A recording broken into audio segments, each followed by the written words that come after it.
Welcome to episode 48 of the Ontario Mortgage and Real Estate Insights podcast. I am your host, Steve Hamoen. Today, we're diving into some pressing topics affecting the housing market in Ontario and beyond. We'll start with the latest report from the Canadian Real Estate Association, which discusses the impact of recent interest rate cuts on the Greater Toronto Area housing market.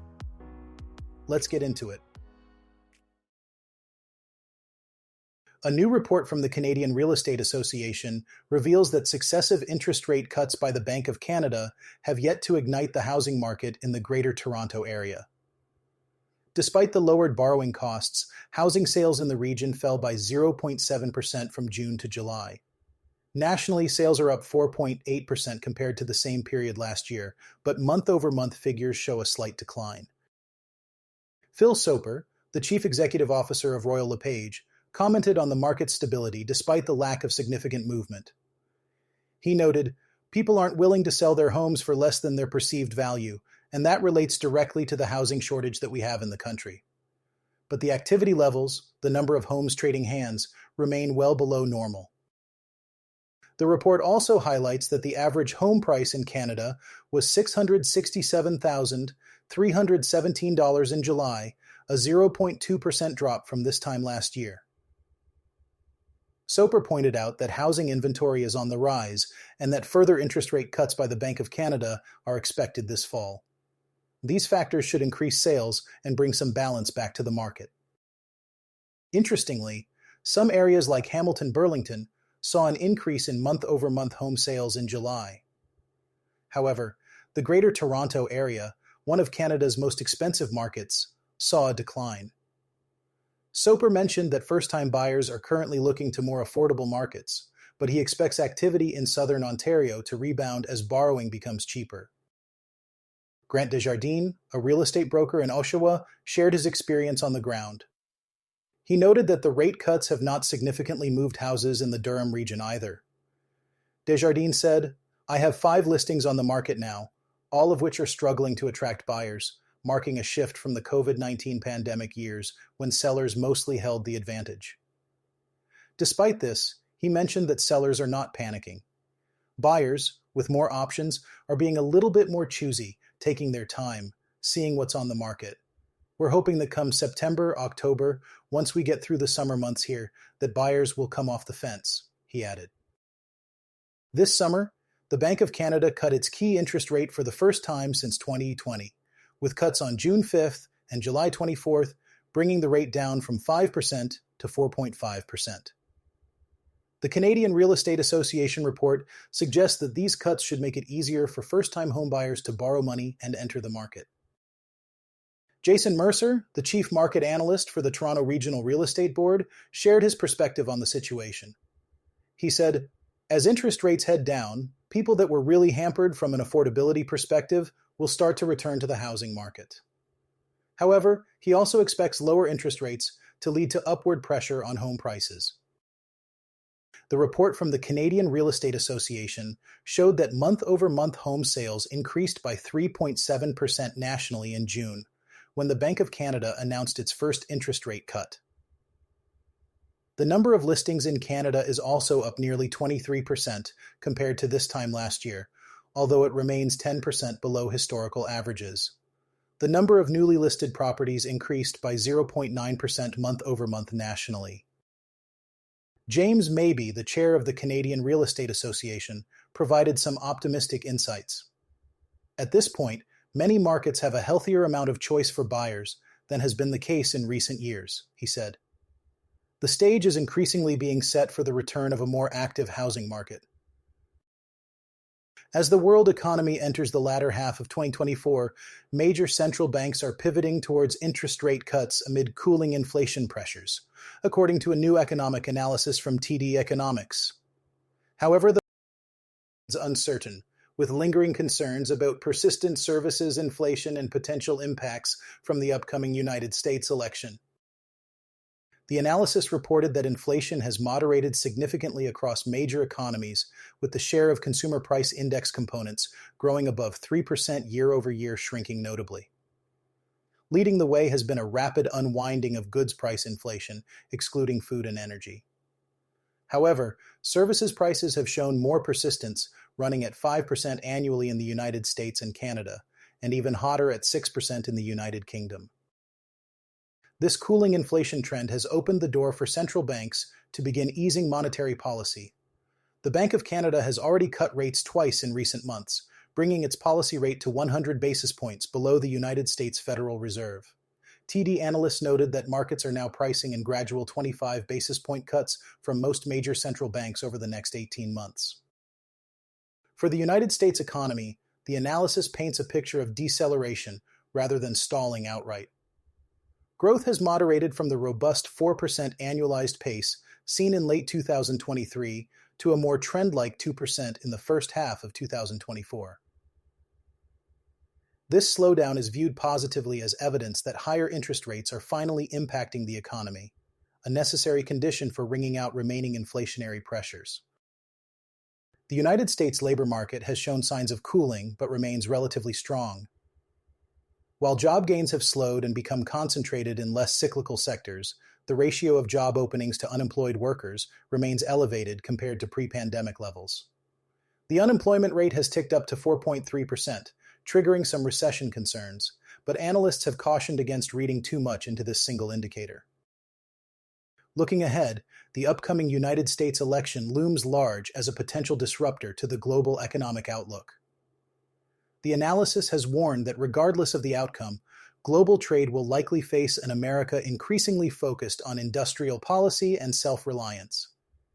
This could potentially depress global trade volumes, with particular risks for economies highly reliant on United States trade like Canada. As central banks navigate this complex environment, the report emphasized they will remain highly data-dependent rather than relying solely on economic models. Any renewed inflationary pressures will be weighed carefully against loosening labor market conditions. While challenges remain, the overall picture suggested major economies may achieve the elusive soft landing as inflation gradually moderates without tipping into recession. Now let's shift our focus to mortgage arrears in Canada. Despite the rising arrears for other types of loans such as auto loans, credit cards, home equity lines of credit, and unsecured lines of credit, mortgage loan arrears have remained notably low. In fact, mortgage arrears are the only loan product type to see a decrease between the first quarter of 2019 and the third quarter of 2023. This comes from recent data released by Statistics Canada. Between the first quarter of 2019 and the third quarter of 2023, the percentage of mortgage loans in arrears edged down from 0.21% to 0.13%. This is a significant finding, especially when considering the financial stress many households faced during the COVID-19 pandemic. During the first and second quarters of 2020, all loan categories saw a slight increase in arrears due to sector closures and economic uncertainty. However, government support during the pandemic helped to lower arrears as households' disposable income increased. Interestingly, even as interest rates began to rise and government support waned in 2022, mortgage loan arrears did not tick up as one might expect. Statistics Canada noted that some chartered banks have been accommodating borrowers by allowing the principal owed to grow to 105% of the original loan value before requiring additional payments. Consequently, the share of mortgages with an amortization period longer than 25 years has increased. In the third quarter of 2023, the share of new uninsured mortgages with an amortization period longer than 25 years rose to 52%, up from 40% in the third quarter of 2019. However, it is not all good news. Borrowers who have extended their amortization periods are expected to face significant interest rate shock when it comes time to renew their mortgages. According to the Bank of Canada, these borrowers will need to increase their payments by approximately 40% to maintain their original amortization schedule, assuming a renewal in 2025 or 2026. This could pose a serious financial challenge for many households. The Canada Mortgage and Housing Corporation estimates that around 2.2 million mortgages will face interest rate shock over the course of this year and next. That figure represents roughly 45% of all outstanding mortgages in the country. These borrowers likely contracted their fixed-rate mortgages at record low interest rates, possibly around the peak of housing prices in 2020-2021. This situation applies not just to new homebuyers but also to existing homeowners who refinanced and took cash out for consumption. The total amount of mortgage loans to be renewed during this period represents over $675 billion, which is close to 40% of the Canadian economy. Other estimates, like those from RBC Capital Markets, suggest that as many as 60% of Canadian mortgages will be up for renewal by 2026. Payment shock is expected to be significant for those who locked in fixed-rate products prior to the Bank of Canada's interest rate hikes, as well as for variable-rate mortgage holders. RBC analyst Darko Mihelic has warned that variable-rate mortgagors could see payment shocks as high as 84% by 2026 if interest rates do not decline. Mihelic also noted that unless interest rates drop significantly, credit losses are likely to rise, perhaps significantly in 2025 and beyond. This could present a risk to Canadian chartered banks, as increased mortgage delinquencies might impact loan and revenue growth. Statistics. Canada's data shows that expected credit losses related to mortgage debt were at $1.6 billion in the third quarter of 2023, representing 0.10% of total outstanding residential mortgage debt. While this is a small part of the total, it is up substantially from pre-pandemic levels. In summary, while mortgage arrears in Canada have remained low, the looming threat of interest rate shock during mortgage renewals poses significant risks. Borrowers and financial institutions alike will need to navigate this challenging landscape carefully to avoid potential pitfalls. As always, we'll keep a close eye on these developments and provide updates as they unfold. As buyers continued to benefit from increased choice in the Greater Toronto Area marketplace last month, many sellers were forced to knock thousands of dollars, or in some cases, hundreds of thousands of dollars, off their properties just to finalize a sale. One recent example involves a 4-bedroom, 3-bathroom townhouse in Brampton, which originally sold for $1,250,000 in March 2022, when cheaper borrowing rates contributed to heightened demand throughout the region's real estate market. The home was relisted in April 2024 for $1,100,000, but was put back on the market again as a power of sale in August. The home was sold for $875,000, representing a loss of $376,000 when compared to its price just 2 years earlier. A power of sale differs from a regular home sale and is a clause written into a mortgage note that authorizes the mortgagee to sell the property in the event of default to repay the mortgage debt. Under these circumstances, the lender forces a sale and gets all the funds owed to them, while the current owner keeps any excess profit. Many other Greater Toronto Area properties have sold well below their original prices this summer, including an Oakville townhouse that sold at a significant $316,000 loss in July, and a 3-bedroom home in Toronto's Silverthorne neighborhood that sold at a loss of $207,500 in June. According to the Toronto Regional Real Estate Board's latest market report, a better supplied market in the Greater Toronto Area throughout July meant that buyers benefited from a slight relief in selling prices on average. The report found that the average selling price of $1,106,617 was down by 0.9% over the July 2023 result of $1,116,950. Despite this, home sales in July 2024 were up compared to the same time last year. It was encouraging to see an uptick in July sales relative to last year. We may be starting to see a positive impact from the 2 Bank of Canada rate cuts announced in June and July, said Toronto Regional Real Estate Board President Jennifer Pierce. Additionally, the cost of borrowing is anticipated to decline further in the coming months. Expect sales to accelerate as buyers benefit from lower monthly mortgage payments. As more and more buyers take advantage of affordable mortgage payments in the months ahead, Toronto Regional Real Estate Board Chief Market Analyst Jason Mercer says that they will benefit from the significant buildup in inventory. This will initially keep home prices relatively flat, Mercer explained. However, as inventory is absorbed, market conditions will tighten in the absence of a large-scale increase in home completions, ultimately leading to a resumption of price growth.